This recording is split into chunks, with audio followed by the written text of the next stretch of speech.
On a faraway island, a sudden attack destroys the fortress's 3rd division.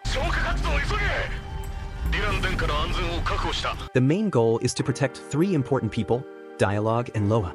But the enemies have strong weapons and quickly break into the vault. Iris runs down a dark hallway, holding a briefcase. Security forces chase her, but her team helps her escape. A special squad called the Garden is ordered to stop her no matter what. The briefcase carries something very valuable. As she reaches the exit, the Garden surrounds her. She puts the briefcase down and raises her hands, acting like she is surrendering. Explosions go off, filling the area with smoke and fire. A combat helicopter arrives, shooting at the enemies. From far away, another group launches missiles at the helicopter. But AD steps in, creates a missile out of thin air, and destroys their aircraft with 1 hit. 2 more people arrive, and the wind starts howling. Meanwhile, a hidden sniper makes a call. It's time. 1 month later, Finn, a young street thief, watches a busy market. When a boy's dog runs off, Finn pretends to help but secretly steals a businessman's watch. Then, he tricks 2 teenagers and takes their phones while handing the boy a candy. At Sunfill Orphanage, Father Lingsei receives bad news. The landlord says the building will be destroyed soon. Without money, the orphans will have no home. Finn hears this but stays quiet. The younger kids tease him about being a thief, but he ignores them. Finn tries selling stolen goods at a pawn shop, but the shopkeeper refuses. Just as he's about to leave, the man notices a strange card in Finn's things. If this were real, I'd pay a lot for it. Finn decides to keep the card. That night, Finn sneaks into Balance, a city full of casinos and bars. Hiding in a truck, he reaches a famous gambling house. He uses his strange card to play and quickly wins a lot of money. A stranger approaches him. "Beginner's luck," he says. "Let's play for real." In a dark security room, someone watches the game. The room is filled with broken glass and blood. The real game has begun. Finn plays against the mysterious gambler, but something is wrong. The man wins every round with perfect cards. No matter how well Finn plays, he keeps losing until he has nothing left. After the game, Finn notices the gambler has a strange-looking card. Sensing it is important, he quietly follows him. The man stops at a ticket machine. Just as Finn reaches to steal the card, a glass panel drops, blocking him. The gambler smirks. Finn quickly pretends to be a desperate loser asking for money, but his real focus is still on the card. Before he can grab it, someone accidentally pulls the machine's lever. The gambler wins another prize and laughs, saying his lucky gloves helped him. Before Finn can react, casino staff take both men to a VIP room. Inside, the casino owner suspects the gambler is cheating. His winning streak seems unnatural, and the gloves might be the reason. The staff step forward to check them. Suddenly, a staff member is thrown out the window and falls to his death.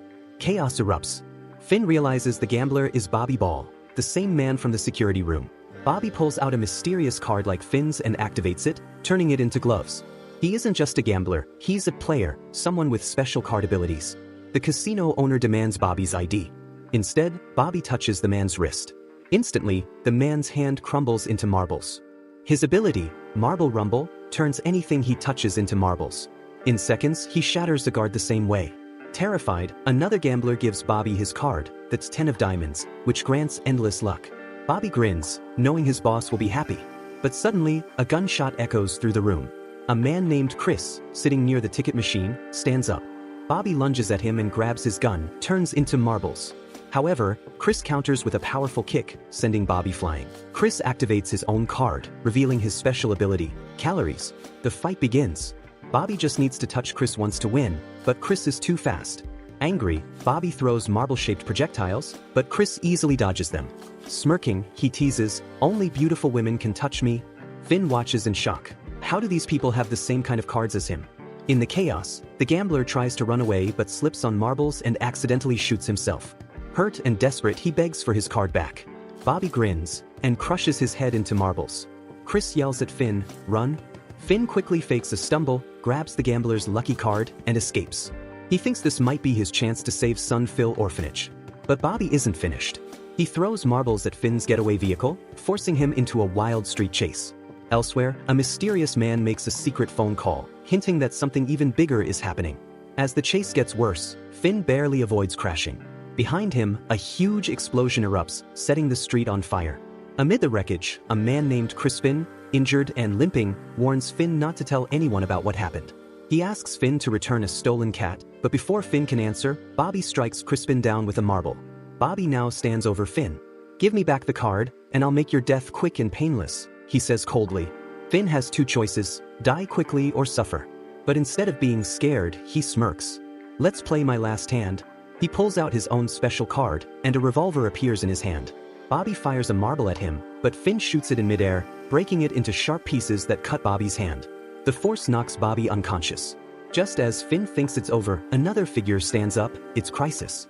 "So, you're a player too?" Crisis asks. Finn is shocked. Crisis was supposed to be dead. But Crisis reveals his mission: to recover the stolen card at any cost, even if it means losing his own life. The two stand with their guns pointed at each other, ready to fight. Crispin tells Finn, "If you ever find something valuable, give it to the Watcher's police." Finn agrees. But before the fight begins, another player, VJ, appears and stops Finn's attack with his ability. Finn wakes up in a quiet room. An old woman gives him tea, while VJ and a mysterious girl sit nearby. He quickly realizes these people know everything about him. A man named Banner gets a phone call, listens for a moment, and then says, "Understood." In another part of the city, two thieves run from the police. But a player with a stone-like body helps them escape. Banner sits Finn down and explains everything. The mysterious objects they've been using are called Explain cards, and only 52 exist. Each card gives its owner a special power. Only chosen people, called players, can use them. A player can only hold one card at a time. These cards are spread all over the Portland Kingdom. King Julius has a team collecting them before they fall into the wrong hands. At first, Finn doesn't believe any of this. But Banner makes it clear, this is his new reality. Their group works undercover as a car business, but their real job is to track down lost cards. The leader is Kane, and Banner runs the operations. Their biggest enemy? A mafia group called Lon's Family. The attack from last night? One of their men was responsible. Now, Lon knows about Finn and will come after him. Finn realizes he has no choice but to join. The pay is good, but the risks are high. Banner warns him, "To work here, you need 3 things: good manners, kindness, and the courage to risk your life." After joining, Finn is placed under Crisis's mentorship. The first step? Getting a proper suit. At the tailor shop, Finn asks Crisis how he survived death. Crisis explains that his card, Calories High, heals his body quickly, making him almost impossible to kill. Meanwhile, the police investigate an officer's mysterious death. A junior detective reports that strange incidents have been increasing, people turning into marbles and other unexplainable events. Chris was busy flirting while Finn sat nearby, looking bored. Suddenly, a customer got angry at a waiter. Finn stepped in to calm things down, but the man turned his anger toward him instead. Before things got worse, Chris stepped up and challenged the man, making him back off. Later, Finn excitedly told his friend about his new job at Pinal Automobiles. He was hoping to clear his debts and save Sunville Orphanage. But his friend warned him, "Every choice you make will shape your future."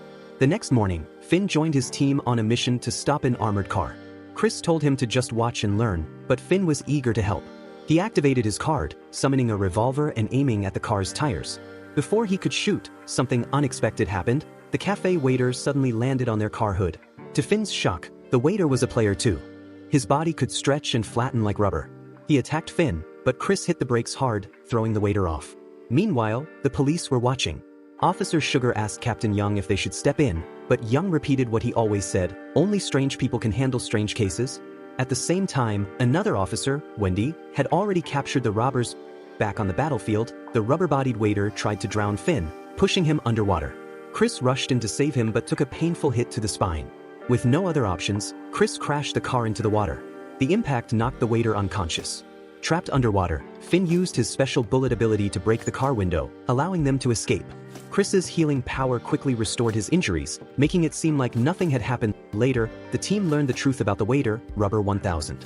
He had been forced to work for thieves after getting his card. Banner explained something important: card powers depend on their owner. A strong person could use them well, but a weak person could be controlled. Hearing this, Finn started to worry. What if he ended up like Rubber 1000, a tool for others? Chris reassured him, "Don't overthink it. Welcome to the team." Meanwhile, Banner met with President Theodore. But Theodore didn't care about Finn's feelings. He said coldly, "If he isn't valuable, remove him." Banner defended Finn, saying he had potential. At the end of the day, the team started teasing Finn. "You're the weakest player here," they joked. Finn groaned. "Wait, am I really the weakest?" Thanks for watching. If you enjoyed this video, Don't forget to like, comment, and subscribe. Hit that bell icon so you never miss an update.